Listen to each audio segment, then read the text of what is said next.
We've just come in from the vineyards of Masseto at Tenuta dell'Ornellaia.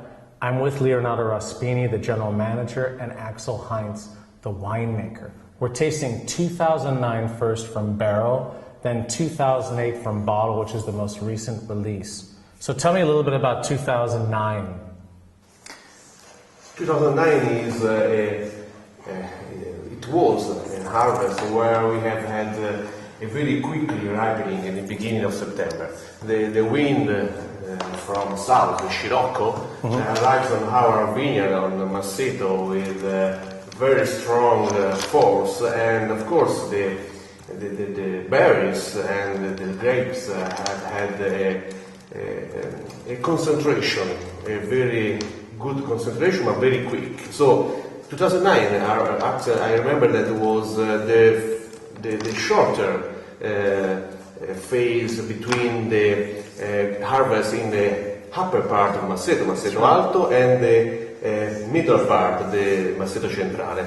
Normally, in the average, the days between the two harvests is 20 days, 15-20 days. And that are only few meters of distance. But in 2009 we had 1 week, 9 days, not more. Yeah, we finished actually, it was one of the earliest harvests of Merlot at Masseto, together probably with 97, which was another very early ripening. So I think we started probably picking the first grapes around 3rd of September, and we finished actually on 12th of September. But the interesting thing is you don't see any sort of raisin character, dried fruit. It's beautiful, sort of smoky, hazelnuts, blackberries, brown. You don't see the heat at all. Well, that's what we try to avoid, because, and that explains why we picked so early, because obviously when you have such a hot summer, you sort of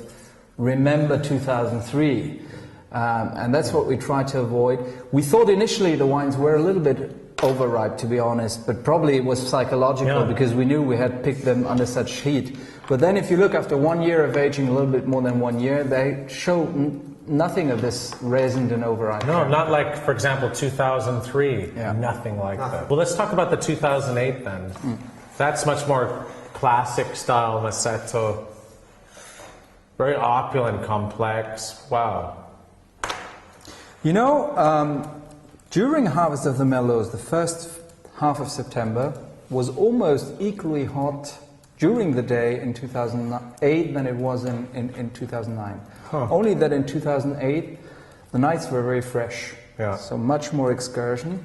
And it's true that we picked the latest part, the last parts of Masseto Centrale a little bit later than mid-September. And what characterizes 08 as a vintage is that around the 15th of September we had a brutal downfall of temperatures, so really passing from 35 degrees Celsius to 18. Wow. So the very last bits of Merlots were picked under very fresh weather. So it's a vintage that has a little bit of both. You have the ripeness and the opulence of a very hot vintage, but then you have a sort of very mineral, tight and focused powerful structure. Finish. And the texture of the tannins, where it's quite creamy. No? Yeah, I think that's typical for Masseto. But on the other hand, it's sort of an unusual expression of Merlot, because if you take in the mouth, if you have it on the nose, especially as a young wine, you could have this impression of what Merlot sometimes can be in a warm climate. Very opulent, very fat, but also a little bit cloying, a little bit heavy. But then you have a real density, and you have this freshness of tannins in the finish that really takes it all away, and that makes it everything else than a pure, opulent and blockbuster wine. But you have this savory, almost salty character. 2008 is really classic in style, along the same lines of 2001 and 98 for me. Very complex, intense, structured. This means a beautiful vintage. Yeah, exactly. Great wine.